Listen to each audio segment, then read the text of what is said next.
ভাই প্রশ্ন করলেন খারাপ জাদুর ব্যাপারে কি বলবো আর এর থেকে পরিত্রাণ কি। খারাপ জাদুর ব্যাপারে যদি বলি, খারাপ জাদু বলে কিছু আছে, কোরআনে এটা আছে, সূরা ফালাকে, সূরা বাকারাতেও বলা হয়েছে খারাপ জাদুর কথা এটা আছে। তবে আমাদের এই খারাপ জাদুর ভেতর জড়িত হওয়া যাবে না, এটা করা যাবে না। আমাদেরকে আল্লাহর উপর বিশ্বাস রাখতে হবে। আর প্রতিকারের ব্যাপারে যদি বলেন, শেষ দুটো সূরা মুআদাতিন, সূরা ফালাক, সূরা নাস এজন্যই নাজিল হয়েছে। এই দুটো সূরা খারাপ জাদু থেকে পরিত্রাণের জন্য। এখন একটা বিষয় হচ্ছে, যখন লোকজন মনে করে যে কোনো কিছু ভর করেছে, প্রথম বিষয় হচ্ছে আল্লাহ বলেছেন জ্ঞানীকে জিজ্ঞেস করো। সূরা নাহল অধ্যায় 16 আয়াত 43, সূরা আম্বিয়া অধ্যায় 21 আয়াত 7।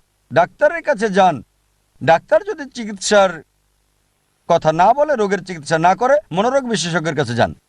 আর যাদেরই খারাপ জাদুর প্রভাব পড়ে তারা ডাক্তার এবং মনোরোগ বিশেষজ্ঞের দ্বারা ভালো হতে পারে কোনো জিন ভর করতে পারে বা খারাপ জাদুর প্রভাব পড়তে পারে। সেক্ষেত্রে কোরআন এবং সুন্নাহর নির্দেশ মেনে চলতে হবে।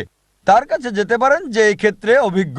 তবে আমি না বলে পারছি না, অধিকাংশ লোক যারা দাবি করে যে অভিজ্ঞ, 99%-এরও বেশি ধোঁকাবাজ।